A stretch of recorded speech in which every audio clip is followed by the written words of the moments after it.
मामा काय सांगाल, मंत्रिमंडळाचा शपथविधी लांबणीवर पडतोय? तर नाही की पहिलं नमस्कार. मी खरं महाराष्ट्राच्या जनतेचं मनपूर्वक अभिनंदन करेल की त्यांनी परत महायुतीला आशीर्वाद दिले आणि या आशीर्वाद देत असताना इतक्या मोठ्या संख्येने आशीर्वाद दिलेले, त्याच्यामुळे उशीर म्हणजे इतके आमदार निवडून आलेले आहेत.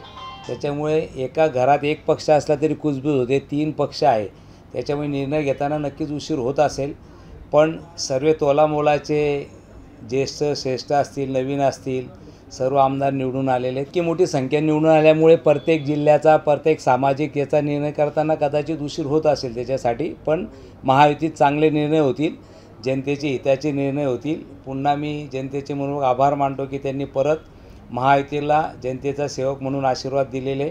आम्ही परत जनतेसमोर जाऊन जनतेची सेवा करून परत जनतेला न्याय देण्याचा आमचा प्रयत्न असेल. आपण तिसऱ्यांदा सभागृहात जात आहेत, आपल्याला मंत्रिपदाची संधी मिळेल असं वाटतं का? काही अपेक्षा नाही, मी एक कार्यकर्ता म्हणून मला वाटतं आमचं सरकार येणं आणि जळगाव शहराची परत विकास व्हावा हेच ध्येय आमचं आहे. जळगाव शहरात विकास करताना नवीन MIDC असेल, जळगाव शहरातले राहिलेले कामं असतील, हेच आमचं ध्येय असेल. आणि मला वाटतं मला जे काही जनतेने आणि पक्षाने दिलेलं आहे ते माझ्या अपेक्षापेक्षा जास्त मला मिळालेलं आहे. त्याच्यामुळे माझी कोणतीही अपेक्षा नाही, फक्त सरकार येणं गरजेचं आहे. कारण विकास करताना सत्ता गल्लीपासून तर दिल्लीपर्यंत जर आपलं सरकार असलं तर विकासाला चालना मिळते. आणि मला वाटतं आज परत डबल इंजिनचं सरकार आपल्या राज्यात आणि केंद्रात असल्यामुळे जळगाव शहराचा विकास एकच ध्येय असेल आमचं. मामा काय सांगाल की एकनाथराव खडसे म्हटले की बा देवेंद्र फडणवीस आणि आमचे व्यक्तिगत संबंध खूप चांगले आहेत? हे तो त्यांचा विषय आहे, त्याच्यात माझं बोलणं उचित होणार नाही. पण राजकारणात कोणी कोणाचा सदैव मित्र नसतो आणि दुश्मन नसतो. मला वाटतं आता ते त्यांच्या मनातला विषय ते त्यांना माहीत, मला नाही सांगता येणार त्याच्यावरून. मामा महापालिकेतला विषय खूप गाजतोय सध्या. पालिकेतले माजी विरोधी पक्षनेते पाईप चोरी प्रकरणासह आणखी अन्य 2 गुन्हे त्यांच्या विरुद्ध दाखल झाले, काय सांगाल? हे जे आम्ही पेपरातून आणि जे वाचलेलं आहे बातम्यातून की बुवा याच्यामध्ये मेन सूत्रधार सुनील महाजन यांना केलेलं आहे. आणि आमची मागणी असेल की हा जो टेंडरचा प्रोसेस जी झाली त्या कट केव्हा शिजला, हे सत्तेत असल्यावर महापौर असताना विरोधी पक्षनेते असताना तेव्हाच हा कट शिजलेला आहे.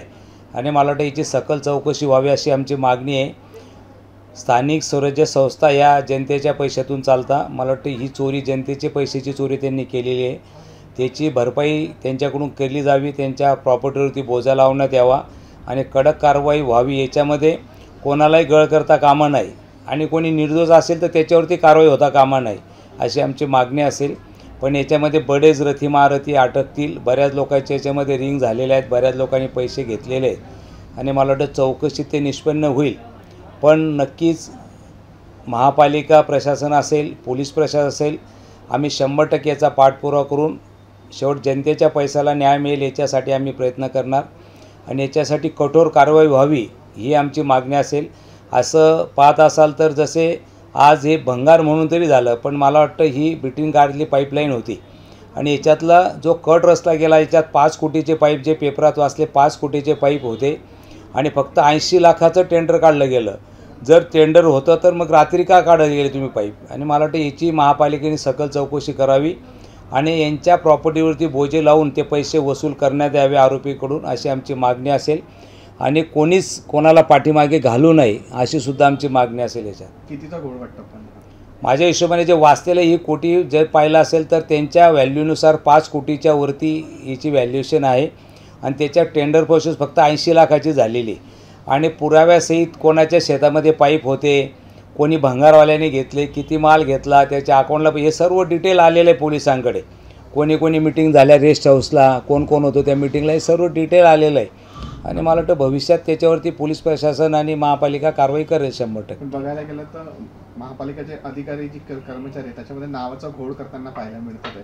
कुठेतरी महापालिका कर्मचारी यामध्ये दाबण्याचा प्रयत्न करतात असं वाटतं ते आपल्याला? 100% आम्ही याची मागणी करणार. जुनी महापालिका पोलीस प्रशासन जर कोणाला पाठीमागे घालत असेल तर आमची मागणी असेल की त्यांनासुद्धा आरोपी करायच्यात. जर कोणी पाठीमागे घालत असेल तर त्याचासुद्धा सहभाग आहे अशीच मागणी असेल आमची. जर कोणी कोणाला वाचवत असेल तर म्हणजे त्यांचाही सहभाग आहे त्याच्यामध्ये अशीच मागणी असेल आमची. त्याच्यामुळे याची सकल चौकशीची आम्ही मागणी करणार आणि 100% महापालिकेचे हे पैसे जनतेचे पैसे, त्यांना न्याय मिळवण्यासाठी आम्ही 100% जे स्टेप असेल त्या स्टेपपर्यंत जाणार आहे. आगामी काळात अधिवेशन आहे. नाही, हे अधिवेशन शॉर्ट पिरियडचं एकच आठवड्याचं आहे, त्याच्यामध्ये अजून मंत्रिमंडळ व्हायचं आहे. पण नक्कीच काही असं जरूर नाही अधिवेशन, आम्ही पाठपुरावा करू, आम्ही मुख्यमंत्र्यांकडे तक्रार करू त्याच्यासमोर. मामा, महापौर पदाचा आणि विरोधी पक्षनेते पदाचा दुरुपयोग केल्याचाही ठपका ठेवण्यात आलेला आहे, काय सांगा? 100% तेच सांगतोय मी की एखाद्या पदात तुम्ही असताना तिथे कट रचणं हे खरं शासकीय मालमत्तेची लूट म्हणून गुन्हा दाखल होतो. आणि मागच्या वेळेलाही पाहिलं असेल तर बरेच असे शासकीय मालमत्तेची लूट झाली आणि त्याचा मला वाटतं गुन्हा दाखल झालेला आहे. आणि याची भरपाई त्यांच्याकडून करावी अशी आमची भविष्यात मागणी असेल. आपल्या विरोधात ते उभे होते, खूप मोठा खर्च लागला, मग हा खर्च असा नाही, ते बघा असं आहे की तुम्ही कोणत्या थरावर जाता हे त्याच्याची नीतिमत्तेवरती आहे. आम्ही खरं स्पोर्ट्समनशिपचं राजकारण केलं, आम्ही कधीही कालच्या थरावर, तुम्ही प्रश्न केला म्हणून मी त्याचं उत्तर देतो आहे, पेपरात वाचतं म्हणून आपल्याला सांगतो आहे. पण शेवटा हा जनतेचा पैसा आहे, त्याच्यामुळे याच्यासाठी, आणि मी लोकांनी आम्हाला इतक्या मोठे प्रचंड मतांनी निवडून दिलेले, आशीर्वाद दिलेले, म्हणून जनतेची सुरक्षा आणि जनतेला जे काही पाहिजे त्याची अपेक्षा आमच्याकडून आहे. बऱ्याच लोकांनी फोन केले की बा इतक्या थरापर्यंत भंगार विकापर्यंत खाली गेले. आणि मला वाटतं हे काही राजकारणाची नैतिकता धरून नाही आहे की तुम्ही इतक्या खालच्या थरापर्यंत जुने भंगार काढून विकता. मला वाटतं हे समाजासाठी बरोबर नाही आहे. आणि राजकारणाने माणसांनी कोणत्या थराला जावं हे त्यांनी त्याचं ठरवलं पाहिजे. पण मला वाटतं हे निश्चित आहे की याचा निश्चित आम्ही करतो की इतक्या थरापर्यंत राजकारणाला जाऊ नये कोणी. बंडखोर उमेदवार होते किंवा भाजपातून बंड करून गेलेले, यांनी पुन्हा घर वापसीची चर्चा कधी लागली तर आपली भूमिका काय असणार? ह्याच्यात परत येण्याचा वापसीचा प्रश्नच नाही आहे. आणि मला वाटतं पक्षाने कारवाई केलेली आहे आणि भविष्यात जे काही तटस्थ असेल त्याच्यावरती बी कारवाई होईल. आणि मी मग खरं त्यांना आव्हान करेल की जर तुम्ही चुकला असाल, तुम्ही आहे तिथेच थांबा, कुठेही जाऊ नका. थोडाफार स्वाभिमान असेल तर मला वाटतं आपण आपली नैतिकता ठेवून राहिलं पाहिजे.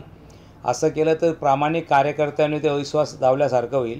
म्हणजे बिचारे वर्षानुवर्ष काम करणारे कार्यकर्ते उद्या तो कोणी येईल, पळेल, परत येईल, जाईल. मला वाटतं मग प्रामाणिक कार्यकर्त्यांचं काय, जे वर्षानुवर्ष पक्षाचं काम करतायत, उद्या त्यांचं सारखं तो कोणी जाईल, कोणी येईल, जर असं झालं तर मला वाटतं तसं होणार नाही. पक्ष शैक्षणिक कारवाई केलेली आहे आणि पक्षाचा निर्णय झालेला आहे की बा परत वापसीला पर्याय नाही, म्हणजे घेणारच नाही, विषय नाही. जळगाव जिल्ह्याचे आपण आमदार आहात, विद्यमान आहे, आपल्या मनातला पालकमंत्री जळगावचा कोण असावं वाटतं आपल्याला? नाही, ते श्रेष्ठ निर्णय घेतील, त्याच्यात असं नाही की आता महायुतीचं आहे, वरती जो निर्णय आमचे पक्ष श्रेष्ठ घेतील तो निर्णय आम्हाला मान्य असेल. पण आमदार म्हणून आपला इच्छित चेहरा कुठला? नाही, प्रत्येकाला वाटतं भाजपचा झाला पाहिजे. आम्ही भाजपचा, तर भाजपचीच मागणी असेल. आम्ही मुख्यमंत्र्याला सांगितलं की बाबा इतके दिले तर भाजपचा व्हावं. म्हणजे प्रत्येक कार्यकर्त्याला वाटतं की ज्या पक्षाचा, सेनेला वाटतं सेनेचा झाला पाहिजे. प्रत्येक पक्षाने माझा पक्ष वाढला पाहिजे, माझा नेता वाढला पाहिजे, प्रत्येक कार्यकर्त्याची अपेक्षा आहे. पण शेवट हेही निर्णय मान्य की महायुतीत एवढे इतके निर्णय होता. जसं शिंदे मागच्या वेळेला देवेंद्र भोवने निर्णय मान्य केला की शिंदे यावेळेला यावेळेला शिंदे साहेबांनी मान्य केलं की मग त्याच्यामुळे महायुतीत जो निर्णय असेल तो मान्य असेल आम्हाला.